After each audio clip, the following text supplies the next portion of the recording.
Good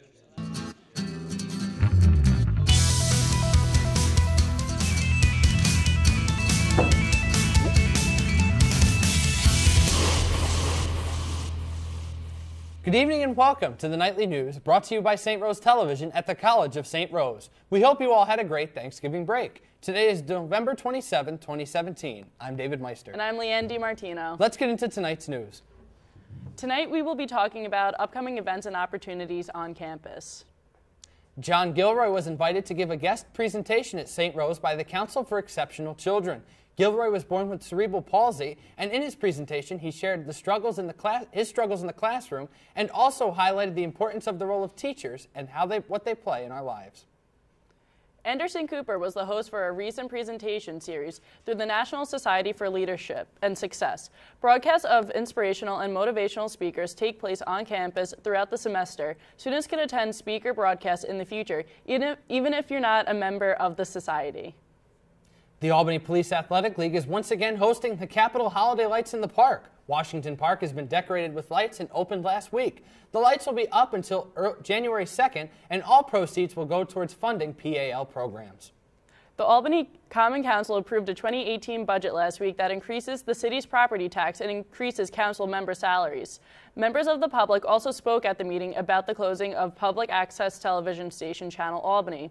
A local resident and supporter of Channel Albany began shouting at the council when it was her turn to speak. She continued to shout over the council members until an Albany police officer escorted her out of the council chambers. She was later allowed to return.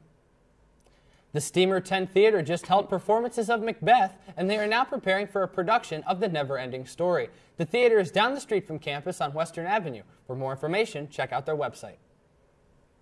Now let's go to SRTV's meteorologist to tell us what to expect for weather for the rest of the week. Here to you, Ted. Thank you. Today I'm joined by Fidget Spinner, the worm. Monday, it's going to be pretty cloudy with a high of 38 and a low of about 23. Then, as we move on to Tuesday, it's going to be sunny, very sunny, blindingly so, with a high of 47 and a low of 41. Then as we move on to Wednesday, there's going to be a high of about 49, probably the warmest we're going to get this week, and a low of 25, so bundle up. Thursday, we're going to continue this pattern with some more partly cloudy weather with a high of 44 and a low of 38. Friday, you guessed it, it's going to be partly cloudy with a high of 44 and a low of 29. Saturday, you're a wise one, partly cloudy again with a high of 45 and a low of 29. Then Sunday, it's going to be partly cloudy again with a high of 46 and another low of 29. Groundhog Day this week. Back to you. Thank you very much, Ted. Let's get into this week in sports. In women's basketball, the Golden Knights were up against the Pace Setters last Tuesday. They were defeated 79-40. Despite the loss, sophomore forward Leah Dollard led St. Rose on the day with 12 points and going 5 for 8 in field goals on the day. The loss puts St. Rose at 3-2 in the early going and will look to record another victory on Wednesday when they travel to Syracuse to take on the Lemoyne Dolphins.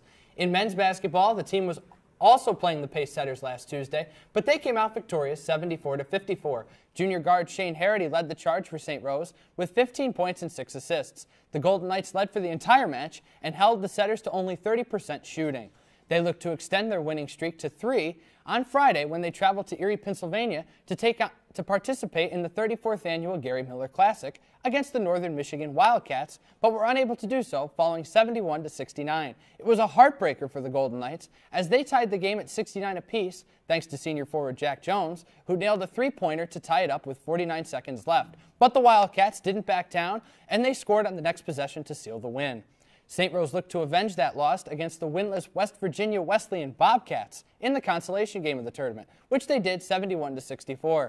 Freshman guard Adam Anderson had a great day, scoring 23 points on the day, a season high for him, while going 10 for 14 shooting. The team is off to a strong 6-2 start for the season and will hope to continue this hot streak when they also travel to take on the Lemoyne Dolphins on Wednesday. And that's all for sports this week. That's all we have for the Nightly News this week. Thanks for watching. I'm Leanne DeMartino. And I'm David Meister. For more information on any of our stories, take a look at the Chronicle, the St. Rose newspaper, both in print and online. See you next week. Have a great night, everyone.